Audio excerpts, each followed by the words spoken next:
Ayan. Yan, congratulations sa inyong dalawa. Oh, di ba ako na naman? Salamat po. Congratulations! Aga.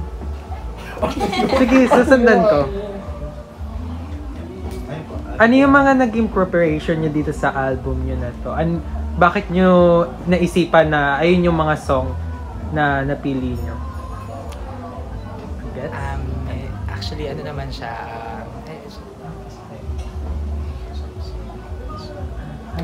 ano ba?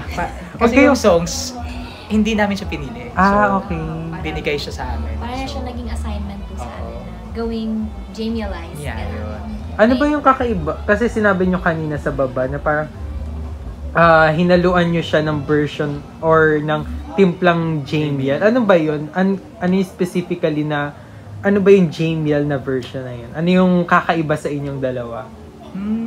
Siguro yung pag once, may parang signature kami na biret na ako nagmi-mix, yung sa taas, tapos siya, ayun, yung full tone niya din. So parang, pag once nagawa namin yun, parang may tatak Jamiel na talaga. So, O, diba? Pero ano yung favorite nyo doon? Kayong dalawa, ano yung favorite nyo doon? Ako siguro, favorite ko ang Paano Bang Magmahal. Although, yun din yung para sa akin pinakamahirap among all the songs sa album. Kasi yun yung I think yun yung pinakauna nating ni-record. Tapos doon namin nabuhos yung para naging assignment din namin. Yeah. Kasi ang sabi po sa amin, dahil existing na itong mga songs na to, paliparin nyo. So, yun yung parang, kung may idadagdag ko about dun sa Jamiel-lized, yun yung binirit yung mga hindi naman dati nating naririnig na binirit. Tapos yung mga ibang songs din po, hindi naman sila originally sung na duet. So, ginawa din namin duets. like, nung ikaw, Yes. ayun. So, ako naman, yung favorite song ko is Pag Ang Puso, Ang Nagsabi, tsaka Ikaw. Ayun. So, napakagandang song talaga. Paano nyo nagagawa yung chemistry nyo na talagang nakakilig kapag nasa stage na kayo? Ano yung secret nyo doon? Sabi din kami kanina sa mga interviews, walang secret talaga siguro. Kung ano kami off-cam, parang same din talaga kung ano kami sa stage. Pero wala ba kayong something sa isa't isa? Ano po ba yung meaning of off-cam? Oo nga. Parang may nangyayari ba off-cam? As Bisaya po kasi, alam mo yan, may ibang, kami lang nagkakaintindihan talaga din. Minsan, kaya tinatawag na iba na may sarili kaming mundo. Yung humor na hindi namin din na share all of the time sa iba. Na kami lang din nagkakaintindihan. Kunwari, may napansin kami, tapos magkatinginan lang. Tapos katawanan na. So, doon, kinikilig yung mga Jamiel. Doon pa lang doon. Nagiging automatic na rin siya. Oo. Pero technically naman din, pag sa singing naman, yun, nabanggit ko in our past interviews na may mga background din kami sa choir. So, alam po namin yung mga placements, kung sinong bababa or sinong tataas. Hindi lang po siguro nakikita pag actual performance na, pero kaming dalawa, pagka may times na nagsismile kami on stage, it means na may ginawa kaming hindi mali, may ginawa kaming mali or may ginawa kaming unusual. Yun. So, siguro doon naglalaro po yung tinatawag na Chemistry. chemistry na nakikita din ng mga tao. Per off-cam, may something ba sa inyo? If pwedeng matanong. Bakit ba guys? May something po, album launch po siya. Hindi, sa inyo. Siyempre, ano na kayo eh. Parang hindi naman siya love team. Duo na talaga kayo. Hindi ba kayo, minsan ba kinikilig kayo kapag nagsising kayo together?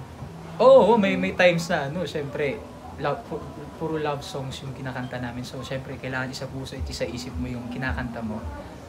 Tsaka if may ginagawa tayong mga hindi naman namin in-expect na kaya namin gawin, parang nakakakilig din sa feeling na, uy, ginawa mo yan.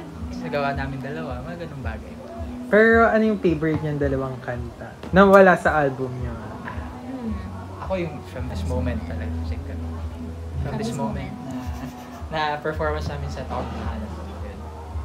Kung may kakantahan mo siya ngayon, anong kantang gusto mong kantahin siya? Kanta ko din dati siya. So, ito. Himala, kasalanan ba? Hindi ako sa langit na isang himala. Kasalanan ba? Humingi ako sa langit na isang himala. Ikaw, anong... Ako naman, nakakanta na rin namin sa yung ano. Every long lost dream led me to where you are. Others who broke my heart, they were like northern stars, pointing me on my way into your loving arms. This much I know is true, that God bless the broken road that led me straight to you. Thank you. Ano, isa 2 years in a row, 2 years na ba? Yes, kayo? po. So, what are your favorite things about each other? Yung mga ganun. Hindi, pag kumakain. Kasi same ko yung mahilig kumain. So, dahil doon, parang mas po, yung connection. Dahil doon, mas nagiging malalim. Ako naman, ang favorite thing ko kay JM din, isa sa mga siguro paborito ko is yung humor niya na minsan unmatched eh. Yung siya lang yung nakakaintindi, pero pag hinirit niya, iba din yung dating. Na minsan napapakita yun sa Soyu pag napapanood ng yung mga tao. Pag humirit kasi siya, akala mo hindi talaga pasok eh, pero pag wow! Oh. Ganon. May ganung moment siya. Okay. The Star Magic kasi brings a lot of opportunities para sa inyo. Yes. So, yung ibang artist kasi nag-musical, kayo ba sumagi ba sa isip niyo na mag-musical? Hindi pa po ako sumasali ng TNT. I was part of a theater group in Cebu po. So, meron din po akong kind of onting experience lang na mag-ano. Pero, kung may bibigay naman po na opportunities din, very open naman ako, ikaw. I'm sure si JM din. Oo, kasi na-experience ko din sa Davao dati. So, ayun, sana maimbitahan din. Yes. Ay, yung pag-aaral. Nakakatakot, nag-iisip, sir, Frank, ah. Hindi, ito na. Ayan na. Ilang editions na ng TNT, Sir Pao? Ay, nagtanong na. 9. Sa 9 editions ng TNT, marami lang na-produce na winners, marami na rin editions, celebrities, duets, mga all-star grand stuff na. If Showtime will produce a TNT pero all-star winners at kasama na kayo doon, sasabak pa rin ba kayo? At kung yes, sino sa tingin nyo sa mga TNT winners ang pinaka masasabi nyo pinakamahirap na makakalaban? So, yung tanong po is kung sasabak pa ba kami Oo, ulit? if ever. Ako po, hindi na po talaga. Lalo na siguro sa tawag ng tangalan. Iba po talaga yung tawag ng tangalan. Like, pinakaano yan sa singing competition. Eh. For me lang naman po. So, ayun, hindi ko na po siguro Pero if ever, ever. sino yung sa tingin nyo na pinakamatinik ng makakalaban sa mga winners na TNT? Winners. Okay. Si Sir Pao. Talented yun eh. Actually, pero ako siguro si ano pa din eh. Elaine pa din. Ikaw. Ako naman, ganun din po, parang hindi na ako sasali. Tapos yung winner ko siguro, I'd say si Laika Estrella kasi makulit lang talaga yung batang yun. Pero, sobrang galing. Sobrang galing. Tsaka, amazed na amazed ako how she's very comfortable up there. Yung notes niya, some people, I mean, not all, sorry po, hindi lahat nakakaintindi nung ginagawa niya. I mean, pag siya tapos kumanta, kahit pa ulit-ulit mong pakanta yun sa kanya, kahit sobrang taas, ganun pa din. Same yung placement na Oo. hindi napapagod. May komportable Laika na din siya. pala.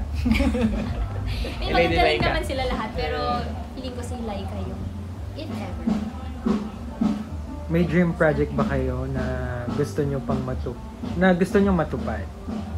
Dream project. Dream project, ako po talaga makakanta ng isang kanta sa teleserye. Oo. Kasi Gusto mo pa. yun yung kasi may mga moments before na kung may share ko lang po, may mga moments na yung yung mga champions din na kumanta ng kumari si Janine Bernino from season 2. Yung kanta niyang Nasa Puso, tapos hindi siya kilala as Janine. Yeah. Pero kakantahan siya ng mga tao ng kahit dumadaan siya, huy, si Nasa Puso! Nasa Puso! Nakakinig yung gano'n.